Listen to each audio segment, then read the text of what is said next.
Liton Kumar Das in Champions Trophy team. লিটনের টর্নেডোতে বদলে যাচ্ছে চ্যাম্পিয়ন ট্রফির দল। দর্শক, আজ ঝড় উঠল সিলেট আন্তর্জাতিক ক্রিকেট স্টেডিয়ামে। জাতীয় দল থেকে বাদ পড়ার দিনেই লিটন কুমার দাস যেন নিজের জাতটা পুরোপুরি চিনিয়েছেন এই ওপেনার। বিপিএল এর ইতিহাস উলটপালট করে দেওয়া এক সেঞ্চুরি করলেন সিলেট আন্তর্জাতিক স্টেডিয়ামে। এই স্টেডিয়ামেই বাংলাদেশের ওয়ানডে ইতিহাসে সর্বোচ্চ 176 রানের ইনিংসটাও খেলেছিলেন এখানেই লিটন কুমার দাস। আর আজ বিপিএল ইতিহাসের দ্বিতীয় দ্রুততম সেঞ্চুরিও পেলেন এই মাঠ থেকেই। সেঞ্চুরি পেয়েছেন তার ওপেনিং পার্টনার তানজিদ হাসান তামিমও। তাই তো এখন প্রশ্ন উঠেছে চ্যাম্পিয়ন ট্রফিতে লিটনের জায়গা নিয়ে, যেখানে চ্যাম্পিয়ন ট্রফিতে লিটনের পরিবর্তে পারভেজ হাসান ইমনকে আনা হয়েছে।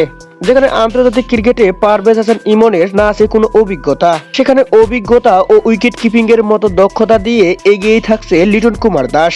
যে ফর্মে আছে লিটন কুমার দাস বর্তমানে, এভাবে ফর্ম থাকলে হয়তো শীঘ্রই স্লোগান উঠবে লিটন কুমারকে দেখতে চাই চ্যাম্পিয়ন ট্রফিতে।